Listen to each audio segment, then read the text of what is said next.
Evening everybody, Rich here, back for another video for the Diecast F1 review. And today is the Ferrari F2007 from 2007, and in the car is Kimi Räikkönen. Now the F2007 was, of course, from 2007, a direct evolution of their 2006 car, the 248, which was a very solid base, and they continued the trend into 2007, and the car winning first time in Australia.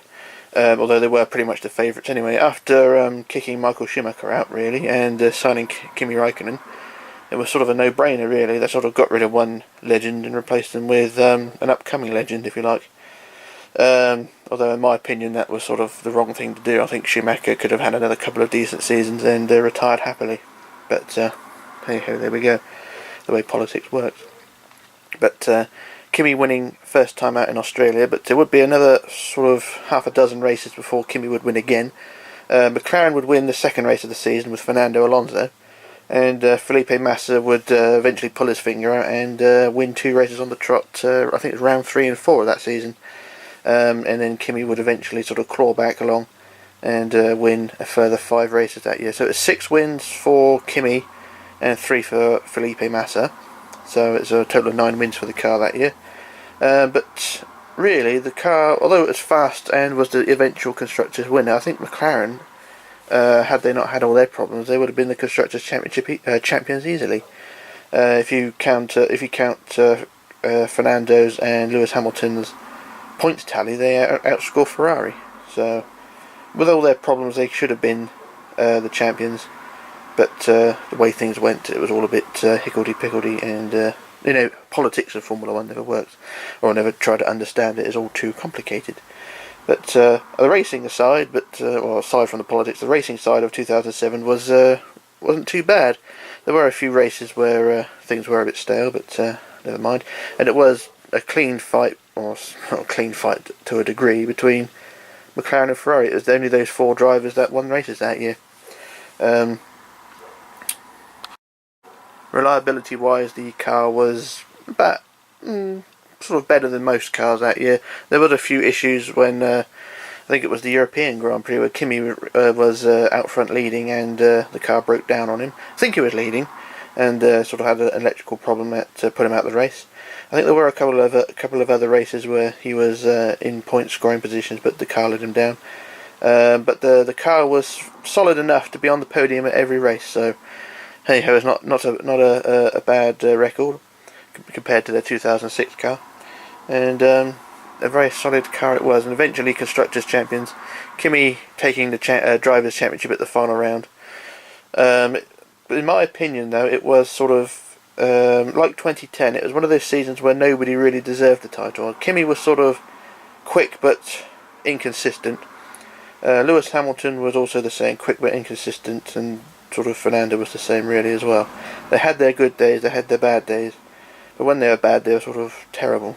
That sort of showed throughout the season, because McLaren had their problems, of course, and Ferrari, Kimi sort of lazily drifted away throughout the season. It sort of showed more in 2008. He won races at the beginning of the season and just sort of got bored and sort of potted around for the rest of the season. That's how I saw 2008 anyway. But I don't want to ramble too much on about the F2007. It's really an unspectacular car to look at, to be honest. I mean, it's a direct evolution of their 06 car, which wasn't anything really special to look at either. Sort of an evolution and of an evolution of an evolution of their previous cars, although fitted, of course, with the V8 spec engine. But yeah, it's one of those seasons that you can remember, but sometimes it just sort of goes amiss. There's a lot going on further down the field as well, but nothing really special to talk about there. But overall, that's 07 out the way. But onto the car itself, the Mattel model, of course, and hello, is my hand. An 07 diecast model, sort of an end of an era really of diecast that year. It's sort of the drying up of the 1/18th scale market, temporarily, if you like. Because if you look at going into 2007, you had Mattel and Minichamps building virtually half the field, and it was the last year that Mattel had rights to Williams, McLaren, Renault, I think that was it really. They had the license to about 3 or 4 teams that year, But it was the last year of that, and then from 2008 onwards, Mattel focused solely on Ferrari, and then Minichamps didn't really want to take on the rights to the other team, so we sort of had a dried up 1/18 scale market going on from 2008 onwards. It's only brief, but then it's sort of the beginning of the massive price hike. But other than that, not too bad. Yes, I say that sort of tongue-in-cheek, but anyhow, there we go. But on to the car itself. It's not a bad model, this one. It's fairly solid compared to the 06 car. I have got the 06 car, and I will do a review of that one day. Although I did say that about 6 months ago about this one.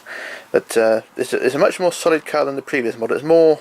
there's less flexy parts. There's a lot of more sticky out bits. I mean, you've got all the wings on the sides, which you can expect from the era.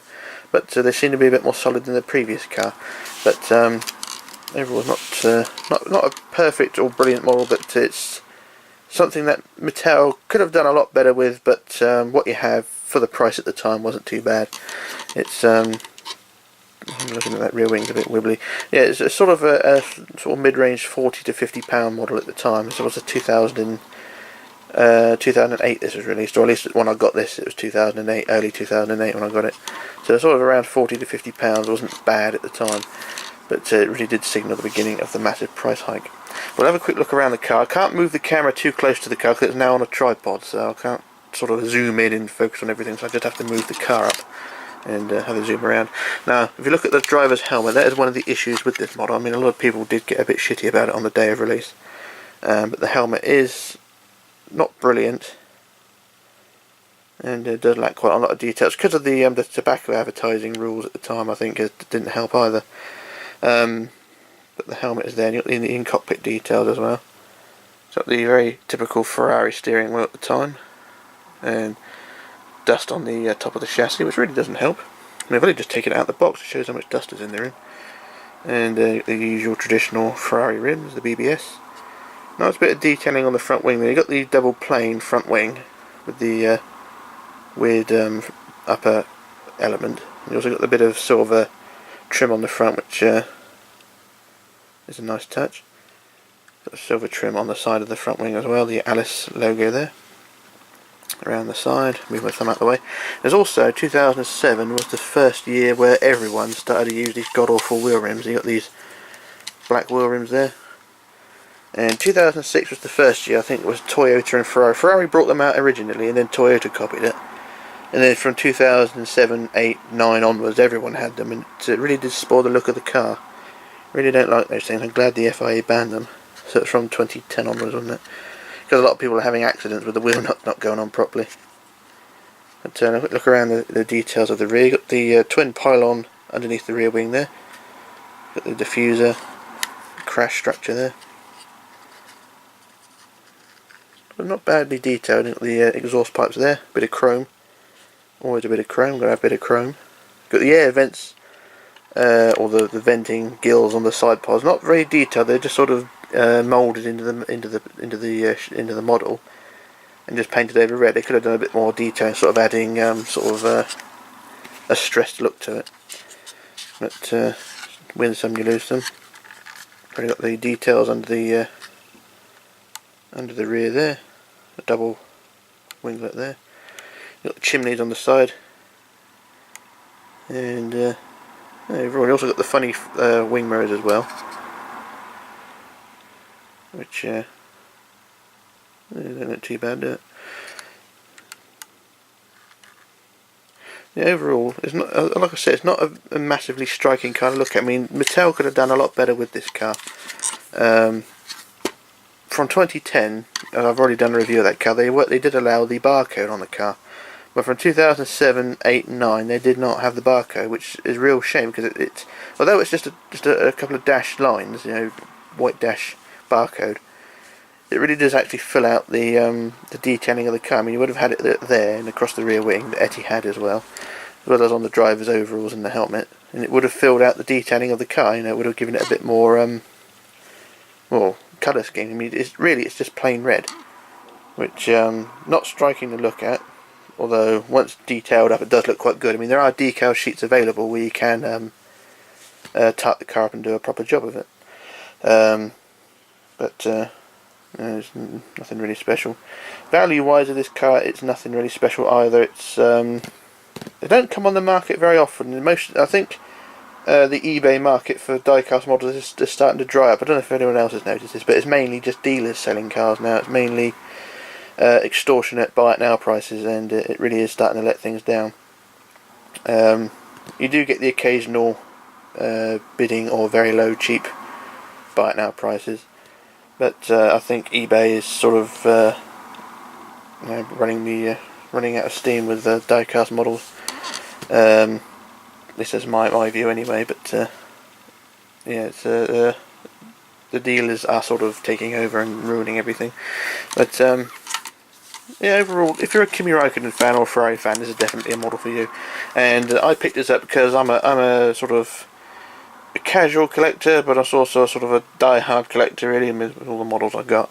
But I'm the sort of person who would collect anything cheap or expensive. I mean, this at the time was expensive. I mean, £40–50 at the time was quite expensive, but that's 10 years ago now. I mean, if you buy this today, you probably end up paying £200 to £300, or at least £150 anyway, if you're Minichamps. Or if you're Barago, £50, which is alright. But I'm sort of running out of things to say, really. I mean, it's not, like I said, it's not a spectacular car to look at, but it does look quite good in the collection, and it does come in the traditional Mattel box as well. I mean, this is the last model, Ferrari model, to come in the grey checkers Mattel box. I'll just try and grab it. You know, the grey box like this. You got the Ferrari badge is the only ID of it, and then from 2008 onwards, they're all red boxes. But it does stand out a bit more. And I just want to point out the evolution of these cars. I mean, I've got the 2001 car here, and I just want to show you the size difference. I mean, you've got the 07 car there, got the 06 car, the 01 car rather, not the 06. You can see the size differences, at least the wheelbase wise anyway. I mean, the 07 car is much longer in the wheelbase, and of course you've got all the aerodynamic bits on it. And the 01 car, although it's only 6 years between them, the evolution has gone a bit mad. And I will do a review of this 01 car, I keep meaning to do it.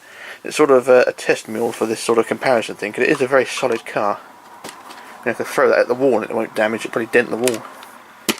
But this one though, this is much more fragile because you've got all the winglets on the side. Although they're not as flexy as I was expecting them to be, they are quite tough. I mean, you can tap this one, and we're not going to fall off. I think that's actually metal. Or moulded plastic. I think that is metal, this one here, and it's sort of moulded in there, and it's quite nicely made. Got the wheel on the side here. This is plastic, of course, but it's attached to the airbox, or the engine cover on the back here, so that's quite rigid. Got the winglet on the front of the side pod there, which is quite rigid as well. That's something I must say about the Mattel models. They are pretty rigid when it comes to these add-on things as well. And you've got the barge boards, which are pretty solid as well, because you've got them attached to the floor underneath. So just look at the floor. You can see the barge boards are moulded on, attached to the floor, and got all the detailing there. So yeah, you got it's quite a sturdy car. The only thing that lets it down structural wise is the rear wing, which is a bit flimsy, but other than that, it's not too bad. And I will give this car sort of a 6 to a 7 out of 10, mainly because of its bland colour scheme. But apart from that, it's a pretty good car. Now, I did say at the beginning of the year I was going to do a series of these cars, and this is the first of 3 that I was going to do. So you got this one, the 07 car, then I got the 08 car to do, and then the 09 car, which is the really ugly machine, but that'll be then. And I've also got the Leighton House March, McLaren MP412 test car, Brabham BT52, and another one I can't remember. I've also purchased only one car since that video was made in January. And that was the Barago Mercedes from 2016, the W07 from 2016, the Nico Rosberg version. I picked that up at the beginning of the year. That was one that sort of took me by surprise. I didn't expect that to be released, and I picked that one up. It's up on the shelf out the way, so I may do a review of that one later on as well. But like I said, this is the first of 3 videos covering the Ferrari of this era, from 07 to 09, and yeah, this is part 1 pretty much over and done with. So excuse my ramblings and all things like that. I'm just sort of getting back into this thing. I've been focusing on other things, and I do apologise that it's taken 6 months nearly to get to this point. But yeah, like I say, I do apologise and excuse the quality of this video, and I will try and improve going into the next one, but we'll wait and see. But anyway, this is Rich signing off, logging off, disappearing, and saying goodbye to the F2007, and I shall return with another video, so bye for now.